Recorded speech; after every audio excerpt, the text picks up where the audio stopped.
Hello guys, मैं तुम सबके लिए लेकर आ चुका हूँ वन पीस का एपिसोड नंबर 1140 और ये भी काफ़ी ज़्यादा मज़ेदार होने वाला है, तो इसे पूरा ज़रूर देखना। लेकिन गाइस उससे पहले 72% लोगों ने चैनल को सब्सक्राइब नहीं किया है, तो उसको भी ज़रूर कर लेना। तो अब ज़्यादा देरी ना करते हुए स्टार्ट करते हैं। Let's get started. एपिसोड की शुरुआत में हम लोगों को देखने के लिए मिलता है कि सारी की सारी हमारी नेवी शिपों के ऊपर से गोला बारूद चालू हो चुका होता है एक हेड के ऊपर, और उसको तबाह किया जा रहा होता है। इधर से हम लोग देखते हैं कि जितने भी एग हेड के ऊपर जितने भी मरीन के बंदे हैं वो लूफी के ऊपर बंदूक टांगे होते हैं और कह रहे होते हैं कि स्ट्रो हेड अपने आप को सरेंडर कर दे, वरना हम तेरे को इतनी गोली मारेंगे कि कंफ्यूज हो जाओगे कि कहाँ से कर दें।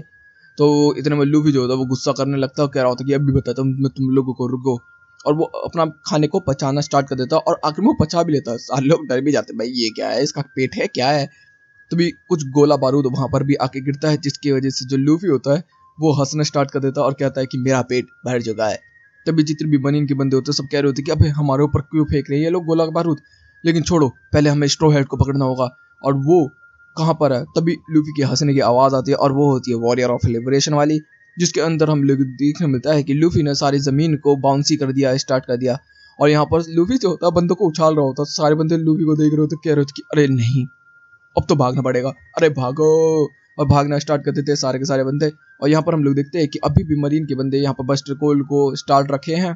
और यहाँ पे वेगापंक जो होता है वो ऊपर की तरफ देखता है, तो बोनी, एटलस, फ्रैंकी, ये सारे के सारे बंदे अभी भी नीचे गिर रहे होते हैं। और वो देख रहा होता है बोनी को, और वो कह रहा होता है कि नहीं, मुझे किसी भी तरीके से इनको बचाना होगा। एटलस, एटलस तुझे मेरी आवाज़ आ रही है? तो भी एटलस कहती है हाँ आ रही है। तो कहता है कि सुनो, जो मैं तुम्हें कहता हूँ वो बोनी को बताओ।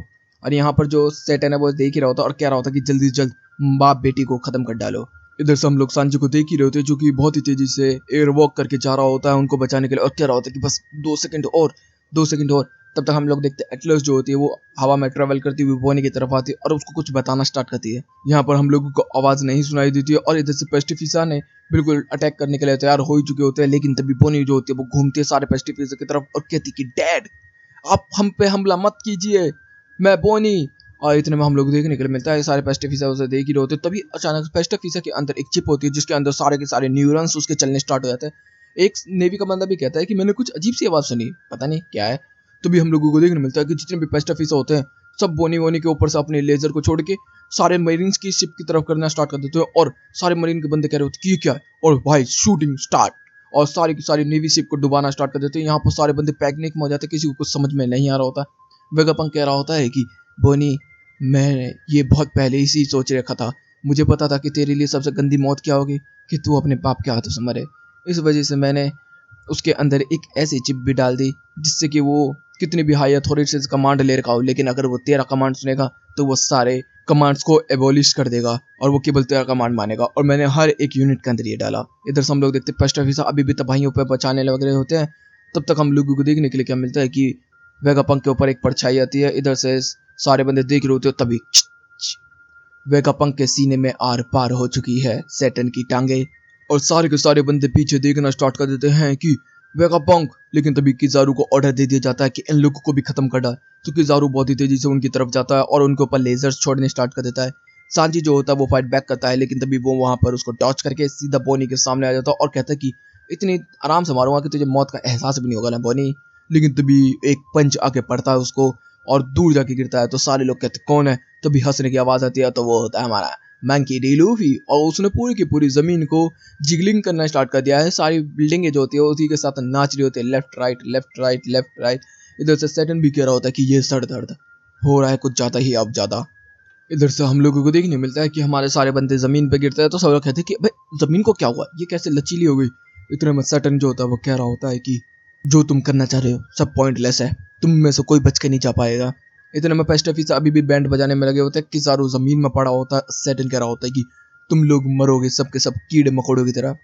इतने में हम देखते हैं बोनी जो होती है बहुत तेजी से भागती हुई वेगापंक के जाती है और कहती है कि तुम ठीक तो हो ना वेगापंक। तो वेगापंक कहता है कि हाँ मैं ठीक हूँ। लेकिन तभी अचानक से वॉरियर ऑफ लिबरेशन की आवाज आती है, तो सारे के सारे लोग शॉक हो जाते हैं। यहाँ तक कि सैटर्न को भी समझ में नहीं आ रहा होता क्या हो रहा है। और जैसे ही ये सब चल रहा होता है तो हम लोग देखते हैं कि फिर से कचरे के डब्बे में जो रोबोट पड़ा हुआ है वो आंखें लाल होती है और उसके शरीर के अंदर मूवमेंट होती है।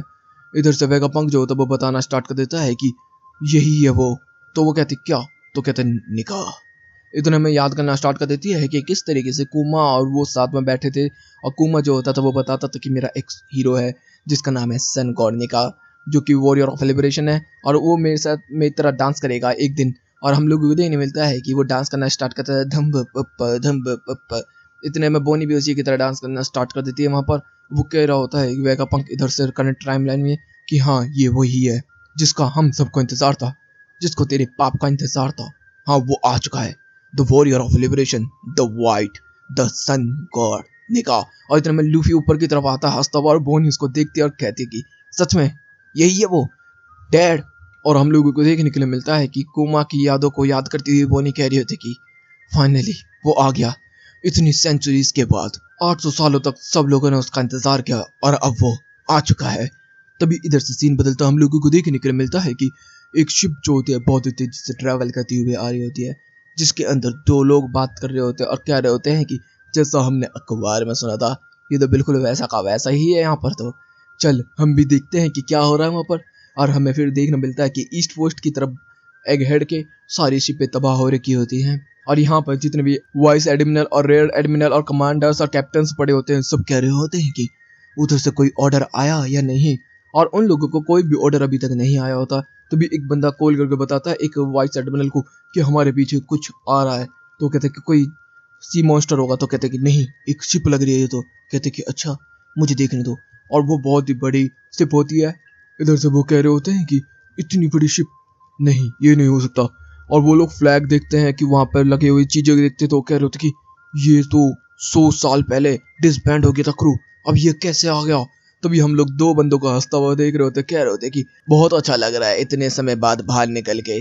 इधर से हम देखते सारी नेवी के बंदे खड़े होते, और रेयर एडमिरल जो होता है वो कहता है कि इसके ऊपर बमबारी शुरू कर दो, और पूरी शिप के ऊपर बमबारी शुरू होनी स्टार्ट हो जाती है। लेकिन हमें देखने के लिए मिलता है कि उस शिप का बार भी नहीं भखा होता। इधर से हम देखते वो शिप बहुत ही तेजी से हमारी मरीन शिप की तरफ आने स्टार्ट हो जाती है, और वो कह रहे होते कि नहीं ये तो वही वॉरियर है, द जायंट वॉरियर। और हम लोगों को देखने के लिए मिलता है कि तभी एक बंदा एक्स उठाता उनमें से और एक तलवार, और सीधा कूद पड़ते हैं कहाँ पर, मरीन की शिप्स के ऊपर। और मरीन की शिप पर गिरते ही हमें पता है ये है ड्रॉगी और ब्रोगी, जो कि हमें लिटिल गार्डन में मिले थे। और वो कह रहे होते कि हम आ चुके हैं यहाँ पर कुछ मस्ती मसाला करने के लिए। और वो भी कहते हैं कि काफी समय हो गया मरीन से फाइट किए हुए, और एक एक झटके में पूरी शिप को तबाह कर देते हैं। और कह रहे होते कि कितना समय हो गया तुझको मिले हुए स्ट्रो हैट। उधर से वो भी कह रहा था कि स्ट्रो हैट तो ताकतवर हो गया मेरे भाई।